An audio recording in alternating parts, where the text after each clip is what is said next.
everybody. Welcome into Folklore and Flourish. You're here with Jane and Molly, as usual, here in this fun month of Gods and Titans.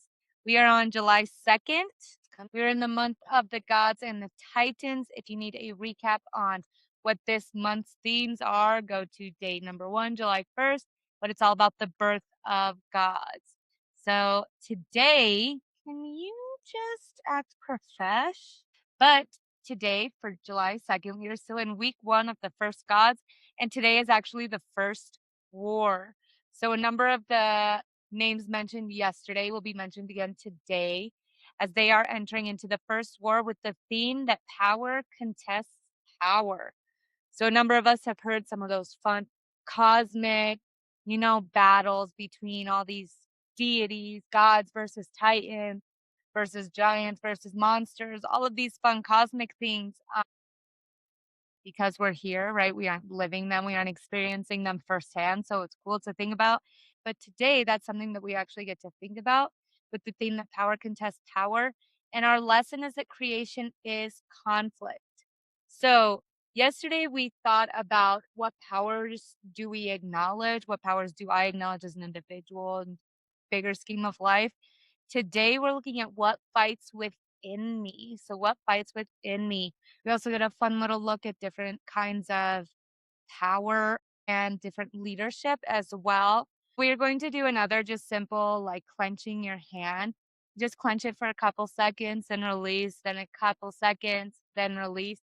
And then on the third or fourth try, however many times you want to try it, clench it, like 10, 15 seconds, just to feel the cost of holding power too tightly.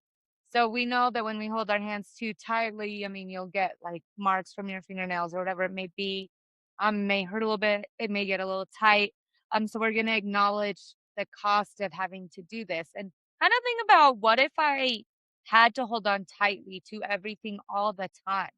What would the cost of that be? And ultimately, what things would I never let go of, which leads me to let go of other things. But with that, Molly just launching off of me like a savage beast, we're going to acknowledge inner conflict as a sign of forces seeking revolution rather than denial.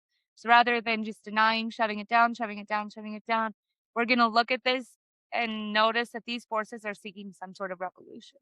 These inner conflicts, we got to figure out to give ourselves the inner peace. But we're going to look at the first war today with 4 stories as usual before any of all that. And they're going to come from Greek, Norse, Aztec, and Hindu folklore today. Each one of them, there are 2 sides. So it's very interesting to see, think about, and just kind of root for which side you were rooting for, I guess. So enjoy this. Leave a comment below of which battle you think was the most interesting, or which side you believe would have ultimately been the winning side of all of these. Like, let's say all of them came together and were fighting. Which power or group do you think would win? Let me know in the comments below, and enjoy these stories on the first war. See ya.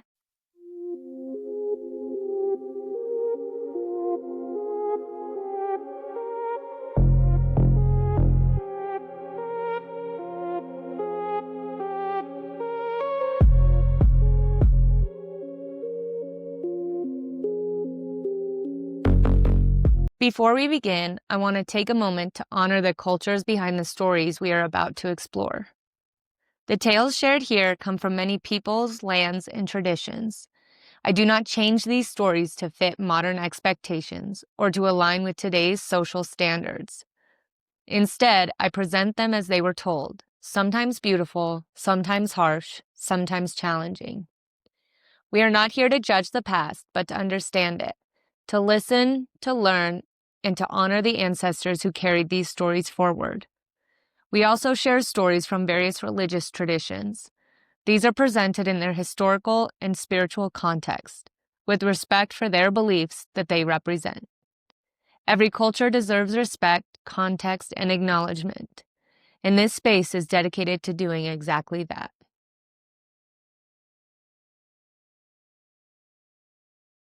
Story 1, the Titanomachy, Titans versus Olympians. Long before the marble temples of Olympus echoed with the voices of the Greek gods, before Zeus wielded the thunderbolt or Poseidon stirred the seas with his mighty Triton, the universe belonged to the Titans, the ancient children of Gaia, the earth, and Uranus, the sky.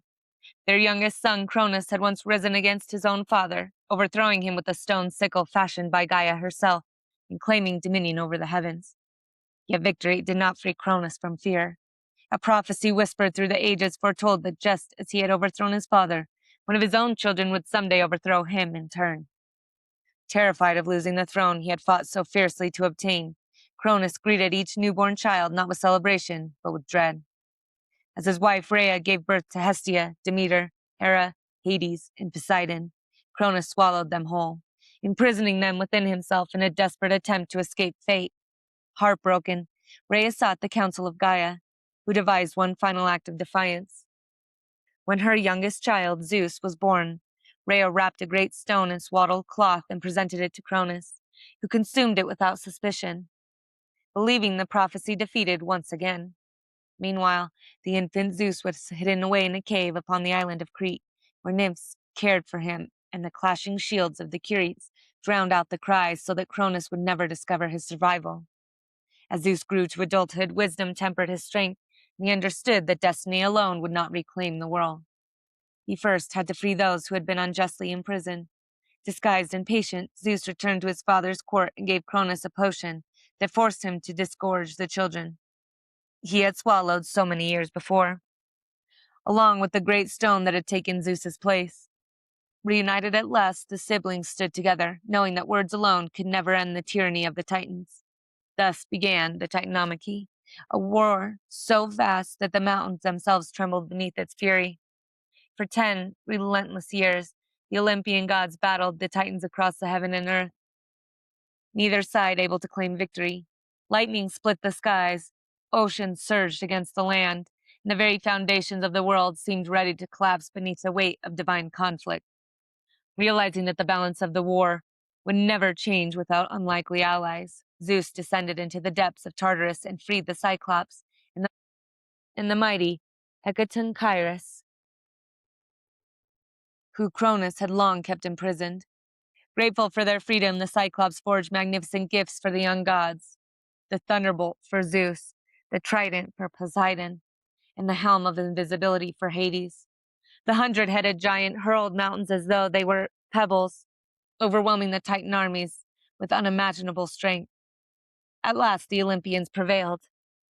The defeated Titans were cast into Tartarus beneath the watchful eyes of the Hecatonchires, while Atlas, who had fought beside the Titans until the bitter end, received the solemn burden of forever holding the heavens upon his shoulders. Zeus claimed the sky, Poseidon the sea, and Hades the underworld, establishing a divine order that would shape Greek mythology for generations to come. Yet the Greeks never remembered the Titanomachy simply as a tale of heroes defeating villains. They remembered it as a painful truth that every age eventually yields to another, that power forever passes from one generation to the next, and that even the rulers of heaven cannot escape the turning wheel of destiny.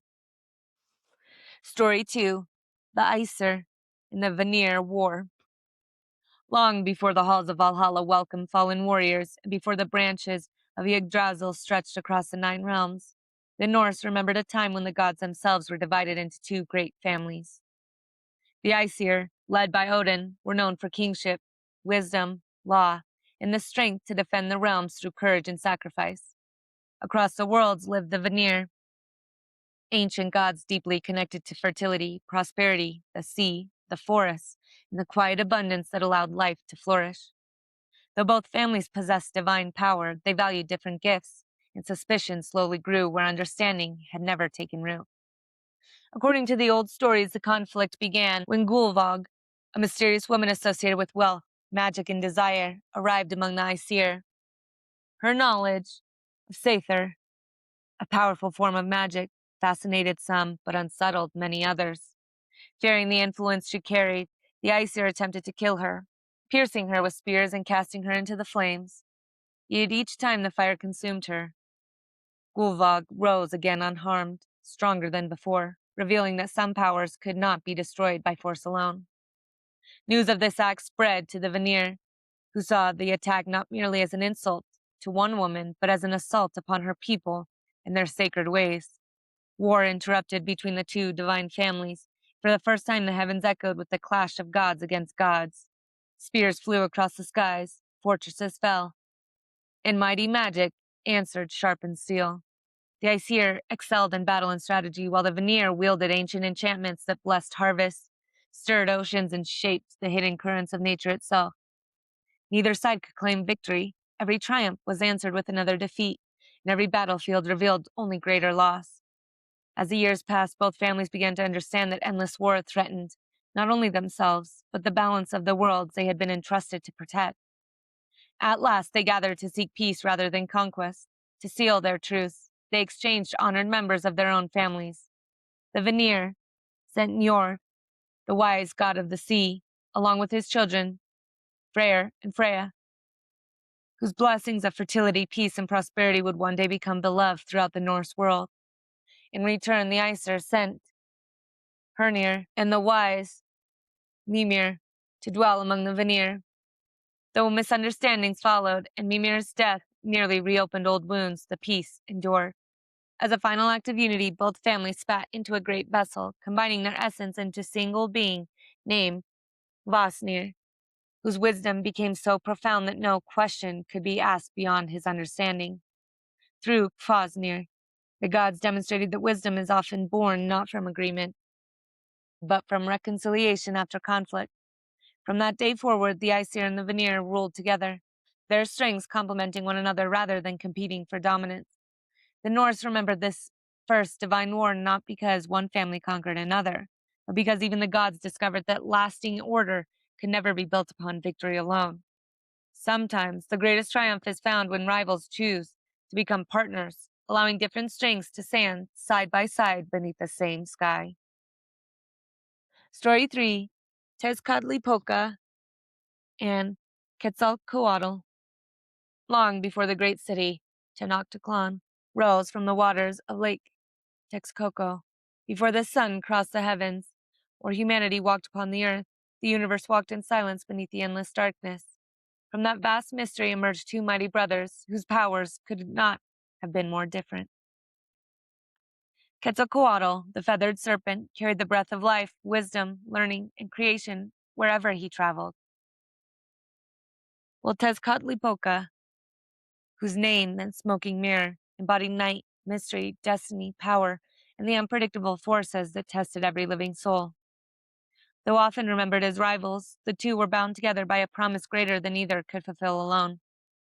Together they confronted Tezcatlipoca, a monstrous sea creature whose enormous body floated across the primordial waters, containing within herself the untamed potential of the world. Knowing that no land could exist while the creature drifted endlessly through the abyss, the brothers devised a dangerous plan. Tezcatlipoca sacrificed his own foot to lure the great beast from the waters, and as Tezcatli seized the offering, the two gods attacked together. After a fierce struggle that shook the heavens, they overcame the mighty creature, stretching her vast body across the emptiness to form mountains, valleys, rivers, forests, and fertile plains. Her hair became grasses and trees, her skin became the earth, her eyes became springs and lakes, and her body gave shape to the world that humanity would one day call home. Yet creation did not end conflict. As the ages passed, each god imagined a different destiny for the people who would inhabit the earth. According to Aztec tradition, the universe passed through successive suns, each ruled by different divine powers before ending in catastrophe. During one age, Tezcatlipoca ruled until Tezcatlipoca cast him from the heavens. In another, Quetzalcoatl became the guiding force until Tezcatlipoca answered in turn, bringing that era to its own dramatic conclusion. Jaguars, mighty winds, rivers of fire, and devastating floods marked the endings of each world, each destruction preparing the way for another beginning. Their struggle was never driven by simple hatred, but by the belief that creation required continual transformation. Neither brother could shape the cosmos alone, for wisdom without challenge would grow stagnant, while power without compassion would descend into tyranny. Together, though often in opposition, they ensured that life continued to evolve through cycles of birth, destruction, and renewal. To the Aztecs, the world itself existed because opposing forces remained in constant motion, neither completely victorious nor entirely defeated. Every sunrise testified that balance had been restored once more, if only for another day. Through this story, Tezcatlipoca, Quetzalcoatl, the Aztec people remembered that conflict was woven into the fabric of existence itself, not as a curse to be feared, but as a sacred force that continually reshaped the world, reminding humanity that creation is never a single moment in the past, but an eternal dance between light and shadow, order and change. Story 4: The Devas and the Asuras. Long before kingdoms rose along the sacred rivers of India, before sages composed hymns beneath ancient banyan trees, and before humanity measured the passing of time, the universe was already alive with powerful beings whose destinies shaped both heaven and earth. Among these were the Devas, radiant guardians associated with light, order, and the sustaining rhythms of the cosmos. And the Asuras, mighty beings whose ambition, strength, and desire for dominion often brought them into conflict with the celestial realms. Yet in the oldest traditions, these two families were not born as eternal enemies. Both trace their ancestry to the great sage, Kashyapa, making them kin whose path gradually diverged as they sought different visions for the universe. Across the ages, their rivalry became the heartbeat of countless legends, with neither side remaining forever victorious. One of the greatest of these struggles began when the Devas found themselves weakened, their strength fading until they feared the balance of the cosmos itself might collapse. Seeking guidance, they turned to the Lord Vishnu, the preserver, who revealed that immortality could be restored only by obtaining Amrita, the nectar of eternal life, hidden deep within the cosmic ocean of milk. Such a task was impossible for the Devas alone. Reluctantly, they approached the Asuras and promised an uneasy alliance, promising that both sides would share the nectar once it was found. Together, they uprooted Mount Mandara to serve as a great churning rod and persuaded the mighty serpent, the Suki, to become the rope that wound around the mountain. As Devas and Asuras pulled from opposite sides, the mountain spun within the endless ocean, causing the waters to swirl with unimaginable force. From the depths emerged marvelous treasures one after another. The wish-granting cow, Kamadwanu, the celestial horse, Ukchai Shravas, the divine elephant, Airavata, the radiant goddess, Lakshmi, and many other sacred gifts that would bless both heaven and earth. Yet before these wonders appeared, a terrible poison known as Hala Hala rose first, threatening to destroy all creation.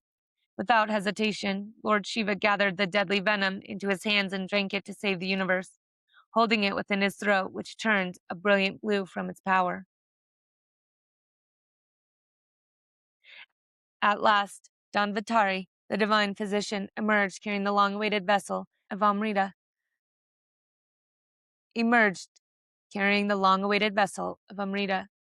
Immediately, the fragile alliance shattered as Devas and Asuras struggled to claim the nectar for themselves. Seeing that greed threatened to undo all they had accomplished together, Vishnu assumed the enchanted form of Mohini, whose wisdom and beauty distracted the Asuras long enough for the nectar to be distributed among the Devas.